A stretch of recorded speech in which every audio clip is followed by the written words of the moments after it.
Hello. Today I'm going to be reading to you The Paperboy by Delph Pilkey, and I love this story. It reminds me so much of when I threw newspapers as my job was when I was in college. I used to love seeing every single sunrise and having my work done before most people even woke up. The pictures in this book are beautiful. Let's get started. The Paperboy by Dave Pilkey.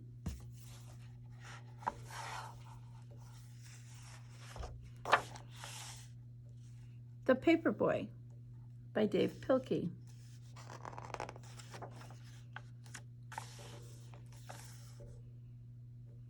With thanks to Kinney Whitmore. Morning Star Gazette.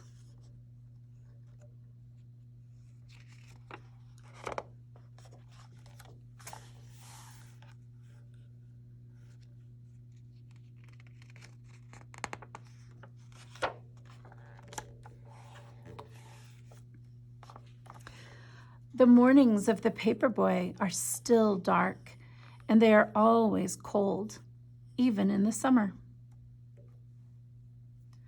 And on these cold mornings, the Paperboy's bed is still warm, and it is always hard to get out, even for his dog.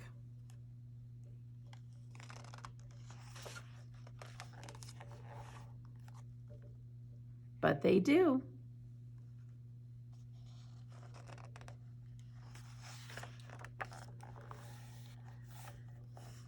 And softly they step down the quiet hall, past the door where the Paperboy's father and mother are sleeping, past the door where his sister is asleep.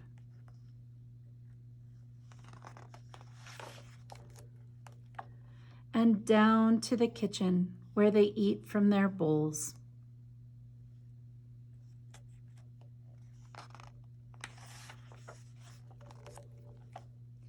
And out to the garage where they quickly fold their papers, snapping on green rubber bands and placing them in a large red bag.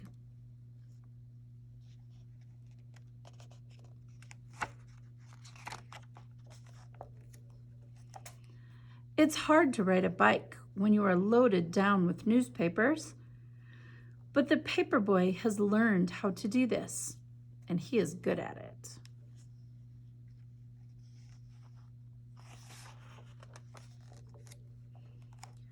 The Paperboy knows his route by heart, so he doesn't ever think about which house to pedal to. Instead, he is thinking about other things, big things, and small things. And sometimes he is thinking about nothing at all.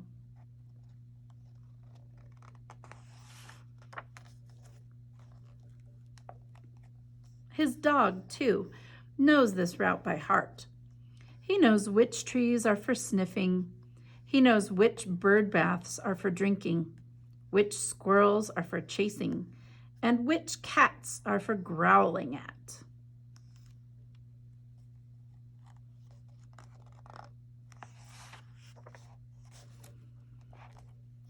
All the world is asleep except for the Paperboy and his dog. And this is the time when they are the happiest.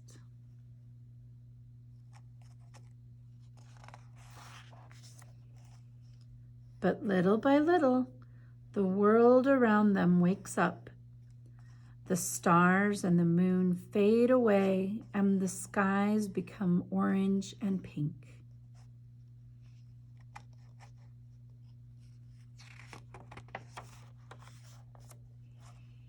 And when the Paperboy has delivered his last newspaper, he and his dog race home, and his empty red bag flaps behind him in the cold morning air.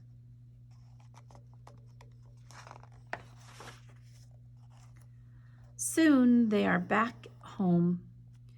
It is still dark inside, but the sounds of morning are all around. His father and mother are awake and talking softly in their bed, and his sister is downstairs watching Saturday morning cartoons.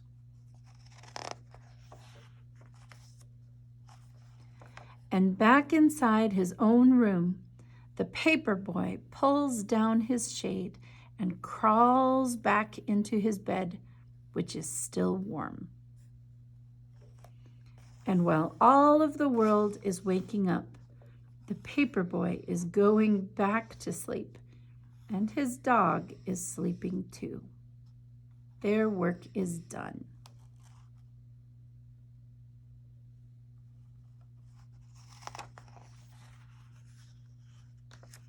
And now is the time for dreaming.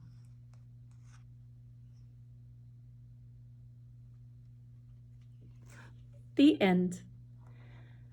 Okay, so as we take a look at the art of this book, I want to emphasize that I really love the colors. I love that since this is a nighttime book, most of the colors are very dark, but we have light this time through the yellows. So as we look through, right away we see that it is nighttime. We see the black sky with the stars that are yellow, all of the grays and sort of darker colors. And the only little pops of color are the same pops of color we would see if we looked outside.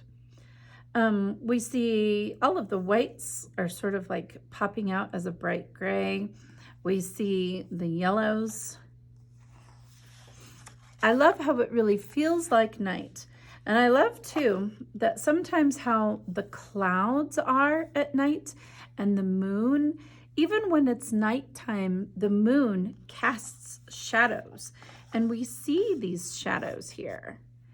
And even when it's nighttime, we also see highlights. We sometimes just can see really clearly some of the details around us, like different colors and different shapes, especially when the light of the moon is bouncing off the clouds.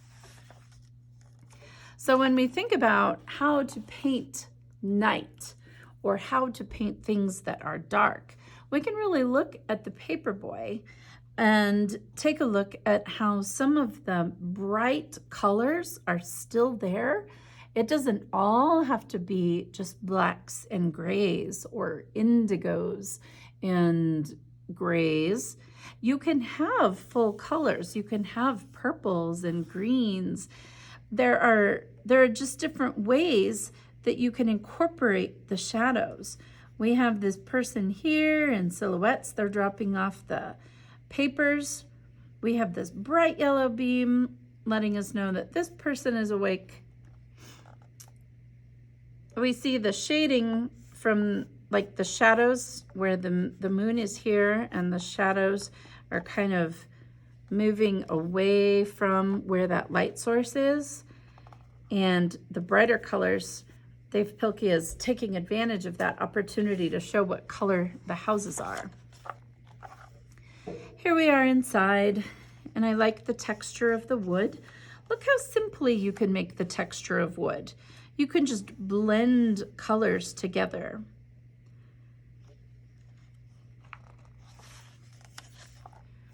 And then when the light turns on, kind of makes it more dark outside. And maybe that's because it feels like it's more dark outside. Inside it's bright. We see the yellow here. And we're casting shadows. We go into the hallway, and again, there's this little light source here.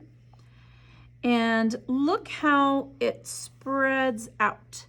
The back of the Paperboy has a shadow, and the front is lit up. And the back of the dog is kind of lit up, and this side has more shadow. We're always looking at our light source and how light spreads out And in the back of the object it's spreading to, it's darker because it's in shadow. Looks like he turned on the light in the kitchen. And I love these simple pictures. These are simple pictures of what people do in everyday life. That's why we love them so much, because they're very familiar to us. When you are painting something, you don't have to think of your wildest imagination. It doesn't have to be completely fantasy. It doesn't have to be just something very, very different and strange or something like that. You can show a story beautifully by showing the simple things that people do. Eating cereal, feeding the dog, eating right here in the kitchen. The simple story of a garage. We know this is the garage, not just because the words tell us, but we see the tools hanging up. We see the little boxes that hold the screws and nails. We see the work table. We see storage like boxes and a sled for winter, the bike wheel. We can tell this is a garage because of these familiar things that we see in garages. Grabbing on to familiarity is a powerful way to tell a story, because right away we know what the setting is because we've felt it and experienced it too. As we go out of this house, we see a car in the garage and he's heading out. His light is on. And regardless of whether he really has a bike light, which he probably does have a bike light, but regardless of whether he really does, this is a way to show us what he's kind of focusing on. Just the street in front of him as he pedals through. And we don't have to see, in this page it says he is thinking about other things, big things, small things, sometimes nothing at all. We don't have to see all of the stuff he's thinking about. Sometimes that's an illustrator's choice to show every picture that pops up in the imagination, but it's also okay to just be realistic and just show kind of what is actually there. And just understand that the big things and small things that he's imagining, they might be just really similar to yours. And sometimes when you're trying to say what's in someone's imagination, sometimes it's better to just leave it to the imagination of the readers rather than to show them what's in the imagination of the character.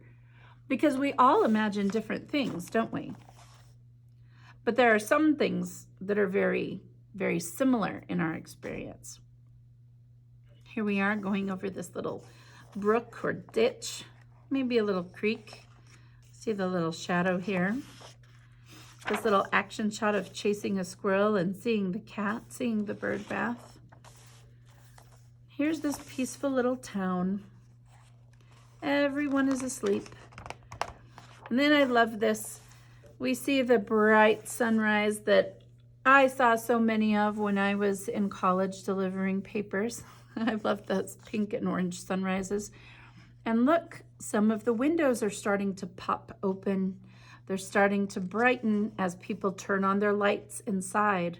And that's what it looks like, doesn't it? When we look at houses from the outside looking in when it's nighttime, a lot of times the light looks orange, doesn't it? And here we are in almost full day. We have that sun coming right up in golden, orange, bright picket fence, not silhouetted anymore. But then we go back inside and it's a little bit dark, but you can see the light under the doors. And that's such a comforting feeling, isn't it? To just be reminded that there are other family members in your home and they're awake too. And it feels so good to get back into bed. And these colors do feel very cozy. We have these bright golden orange, and we have the bright colors of his room and his dog sleeping on his feet. And then we move into the dream, and it gets a little bit more abstract with the different lines and floating into the air, and the shadows are a little more abstract, and the houses are a little more abstract. Thank you so much for reading The Paperboy with me and looking at the art.